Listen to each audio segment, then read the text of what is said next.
reason people change is because of pain. The reason we grow is because we get uncomfortable and we embrace being uncomfortable. But being honest with the pain that we feel is usually the prime mover for people to do the work that is necessary. Average person, you and I have about 75,000 thoughts a day rattling around in this thing we call our brains and our minds. 75,000 of them. The crazy thing is 91% of those thoughts are identical to the previous day and are identical to the day before that and the day before that and the day before that. You're not a procrastinator. You have a habit of procrastinating. And so most people never take the time to analyze what they think about. The most successful people I know are the most self-aware, meaning they're aware of what they do and they're also aware of what they think. They're aware of how they're perceived. But people like to give themselves this excuse. I do not have the energy to do this. Whatever. If you decide that, that's true. But if you watch a motivational video, there's 100 of them on YouTube, thousands even. You go watch one, you'll get fired up. You're like, I'm going to jump some rope. You jump some rope, you do something. Just do some push-ups, do something, do some body weight squats. You'll feel better. Some of them maybe, but I think some of them just don't have discipline. There's an issue with that as well. There's also an issue with momentum. You're not used to doing it. It's not a part of your life. It's not something that you're accustomed to pushing yourself.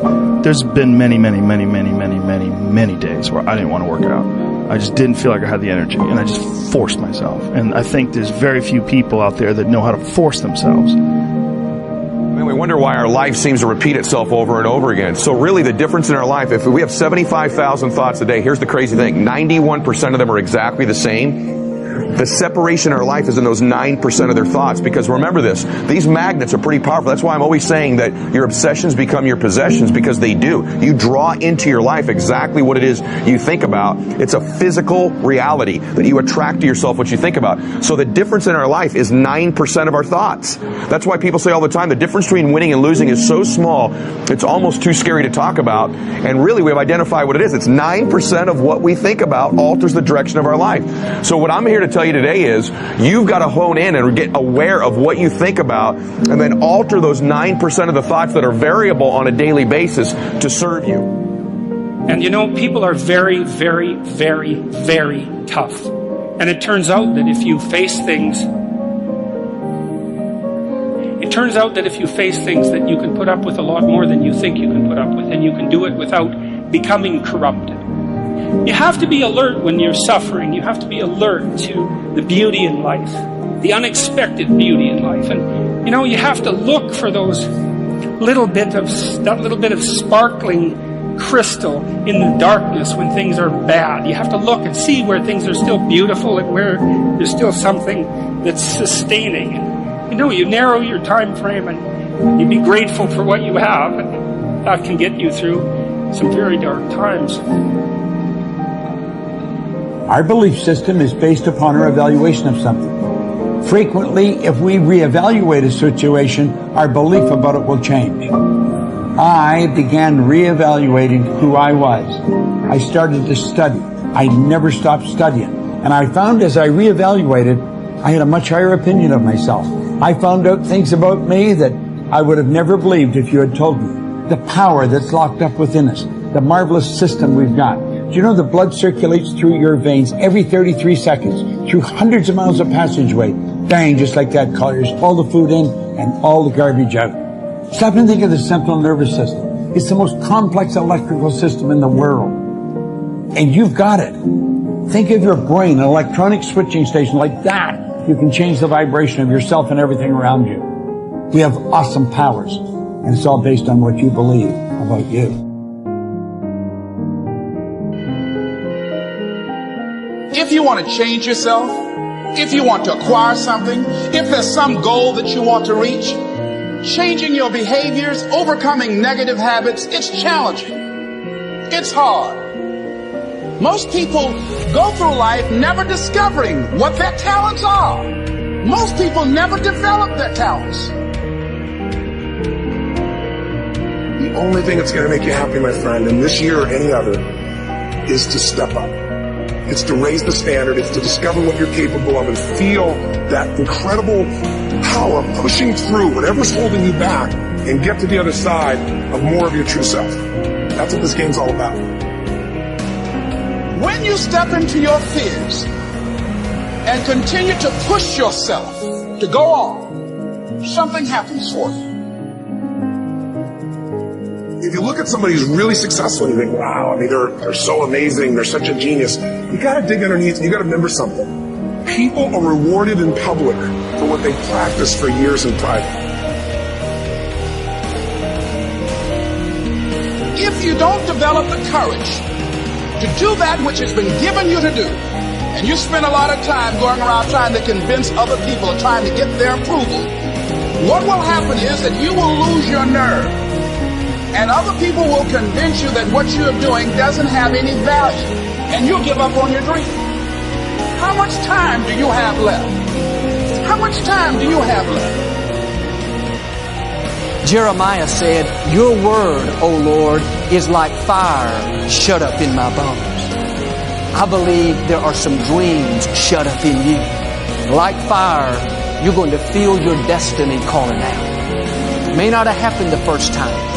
The loan didn't go through. You didn't get chosen for the part. The medical report wasn't good. That's okay. This is a new day. What God started, He's going to finish. You may have missed some opportunities, but God knows how to make up for lost time. He's going to give you another chance. He said in the book of Joel, "I will restore the years that have been stolen." Progress equals happiness, and if we can make progress on a regular basis, we feel alive. And that's why at the beginning of the year we get this thing like, okay, I can have this fresh start. I can really do what my soul desires. I can expand. I can grow. I can improve. I could change. Or maybe better than change, I could progress. See, think about that. Progress is an aliveness to it, doesn't it? You don't have to work at changing. People say all the time now, well, I'm working on changing. Don't worry about it. You don't have to work on changing. Change is automatic. Your body's going to change whether you want it or not as the years go by. And no matter how hard you work, there's going to be some changes going on there. The economy is going to change no matter what you want it to do. The weather is going to change. Relationships are going to change. Everything in life is always changing. We don't have to work on change. Change is automatic, but progress is not. So if you want to make real progress, then you really got to look at your life in a different way. You got to say, I got to take control of this process and not just hope it's going to work out like people do who make a resolution. You may have lost years because somebody else put you at a disadvantage, or years because of your own choices.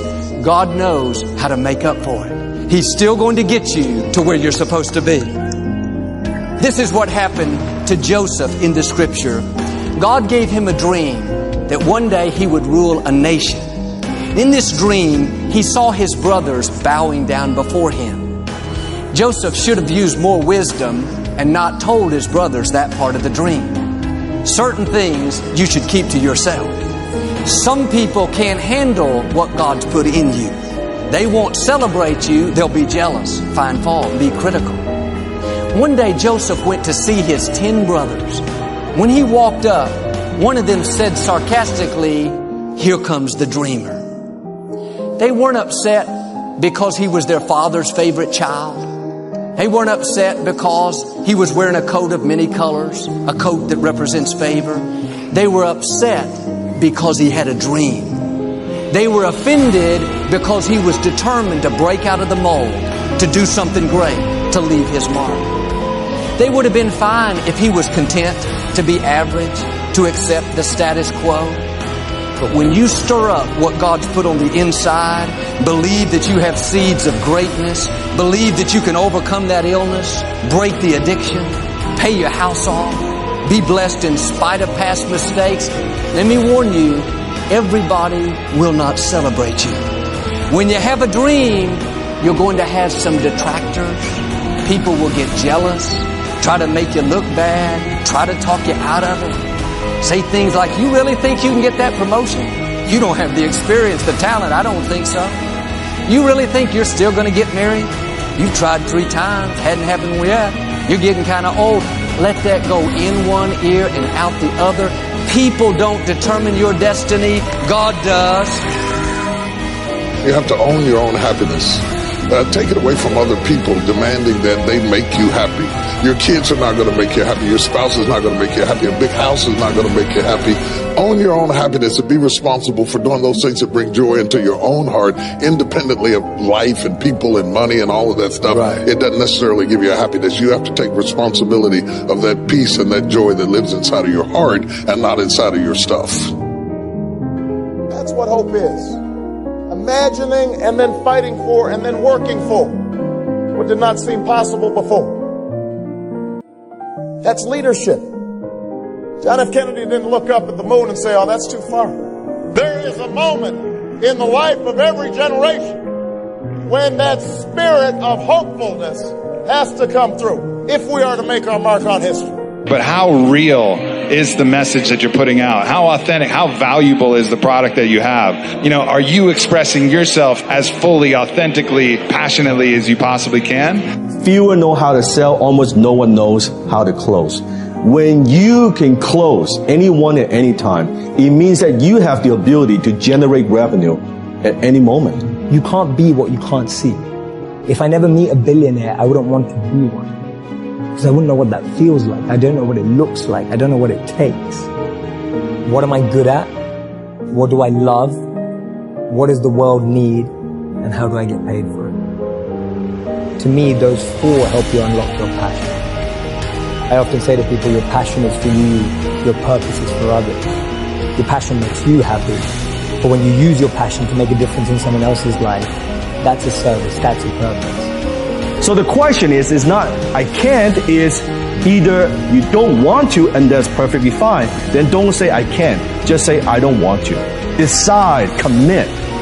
When you say, well, I can't, does that mean you don't know how to do it? Because you could go get the how to. There's so much how to on the internet. The mirror, because I was so disappointed.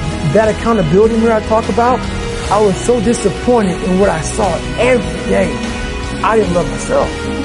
And I feel ultimately his heart becomes flooded with love. And I can't think of a better message as we send you off today. To not only take risks, but to be open to life, to accept new views, and to be open to new opinions. While it may be frightening, it will also be rewarding. Because the chances you take, the people you meet, the people you love, the faith that you have, that's what's going to define you.